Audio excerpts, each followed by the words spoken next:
دنیا کے بادشاہ، دنیا کے سلاطین محبوب کے آستانے پر داڑیوں سے جاڑو برداری کرتے پھرتے ہیں، جاروب کشی کرتے پھرتے ہیں۔ دنیا کے سلاطین تیرے جاروب کشوں میں، اور عالم کے سکندر تیری چوکھٹ کے بھکاری۔ اور گردوں کی بلندی، آسمان کی بلندی، گردوں کی بلندی، تیری پاپوش کی پستی، جبریل کا شہ پر تیرے بچوں کی سواری۔ جبریل کے 600 پر ہیں، وہ کہتے ہیں ان میں سب سے سونا حسین اور بڑا پر جو ہے اس پر شہزادہ حسن اور حسین چلتے ہیں۔ آخری بات سنیے، وہ کہتے ہیں دھرتی کے ذوی العدل تیرے حاشیہ بردار۔ اور جو اس فکرے پر سبحان اللہ نہیں پڑھے گا، میں اس پر انا للہ پڑھوں گا، اور پڑھیں گے آپ یقیناً۔ دھرتی کے ذوی العدل تیرے حاشیہ بردار، اور فردوس کی حوریں تیری بیٹی کی کنیزیں۔ دھرتی کے ذوی العدل تیرے حاشیہ بردار، اور فردوس کی حوریں تیری بیٹی کی کنیزیں۔ کوثر ہو گلستان ارم ہو کہ وہ طوبہ، لگتی ہیں تیرے شہر کی بکھری ہوئی چیزیں۔ سرکار کا مکھڑا دیکھا، آئمہ حدیث کہتے ہیں چونکہ اس نے زندگی میں پہلی مرتبہ اس جوان تاجر نے حضور کا چہرہ دیکھا، یہ حضور کے حسن میں مستغرق اور محو رہا، اور سرکار اونٹ لے کر مدینہ طیبہ چلے گئے۔ اب سنو، بابا پیچھے پیچھے اور وہ جوان آگے آگے۔ جب شور بلند ہوا تو ان کے قافلے میں ایک لڑکی بھی آئی ہوئی ہے اپنا مال تجارت بیچنے۔ اس نے باہر شور سنا تو خیمے کی چلمن ہٹائی، پردہ ہٹایا، اور دیکھا کہ باہر کون کس کے ساتھ لڑ رہا ہے۔ تو وہ جوان آگے آگے اور بابا ڈنڈا اٹھا کے پیچھے پیچھے۔ بابے سے کہا بابا اس کو، میرے بھائی کو کیوں مارتے ہو؟ کہا بیٹے اس نے حد کر دی، ظلم کی انتہا کر دی۔ ہمارا جو سب سے قیمتی اونٹ تھا اس نے کسی کو دے دیا، نہ نام نہ عطا نہ پتہ نہ قوم نہ قبیلہ، کچھ بھی نہیں پوچھا، اور سودا بھی ادھار دے دیا۔ اب سنیے، اس لڑکی نے کہا بابا اس کو نہ ماری، ذرا پہلے میری بات سن۔ آ گیا، کیا کہتی ہو؟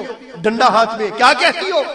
کہا بابا انا ضامنۃ لثمن البعیر، بابا اس بھائی کو نہ مار، اس اونٹ کے پیسوں کی میں ضامن ہوں، ضمانت میں دیتی ہوں، اگر کل تک تیری کھجوریں نہ آئیں تو یہ جو میرا مال کھڑا ہے اس سے منہا کر لینا۔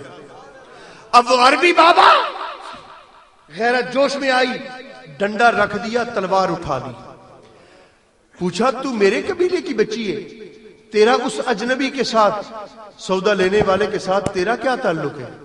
بتا ورنہ میں تیرے جسم و جان کا رشتہ منقطع کرتا ہوں۔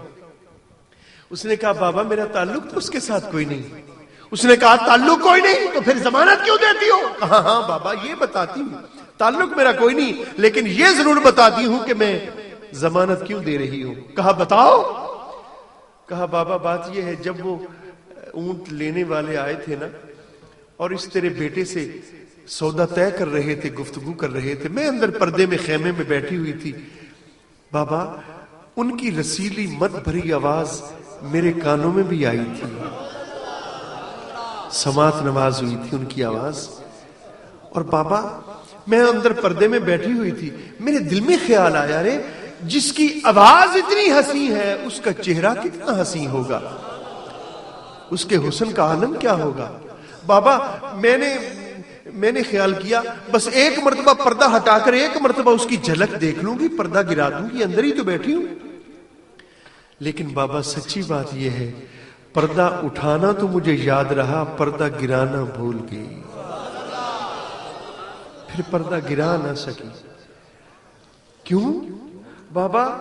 پھر جب تک وہ واپس چلے نہیں گئے ان کے قدموں سے اٹھنے والا گرد و غبار بھی جب تک میری نگاہوں کے سامنے رہا، بابا میں پردہ گرا نہیں سکی۔ کیوں ایسا کیا؟ وہ بابا میں آپ کو کیا بتاؤں، بابا وہ تو آسمان پر 14ویں رات کا چاند چمکتا دیکھ رہا ہے نا؟ ہاں دیکھ رہا ہوں۔ بابا یہ بھی بڑا روشن اور نوری اور چمکدار ہے نا؟ ہاں بڑا روشن ہے۔ لیکن بابا سچی بات یہ ہے یہ بھی بڑا روشن ہے، لیکن اگر تو اس کا چہرہ دیکھتا نا لگتا یوں تھا جیسے چاند سورج ستارے بھی اس کے حسن کی خیرات سے روشن اور منور ہے، اس کی حسن کی خیرات سے نوری ہے اور روشن ہے۔ اچھا وہ بڑا حسین تھا؟ بابا قریب آیا، وہ بڑا حسین تھا۔ کہا بابا تمہیں کیا بتاؤں؟ بیٹے کوئی تو اس کے حسن کی بات سناؤ۔ بابے کا تلوار کے قبضے پر گرفت ڈھیلی پڑ گئی. کوئی تو بات سناؤ. کہا بابا کیا بتاؤں, ایک تھوڑی دیر ہوئی ایک آیا کالیاں زلفاں والا, 2-3 گھڑیاں گھر وچ ٹھہرا کر گیا نور اجالا. بابے کے ہاتھ سے تلوار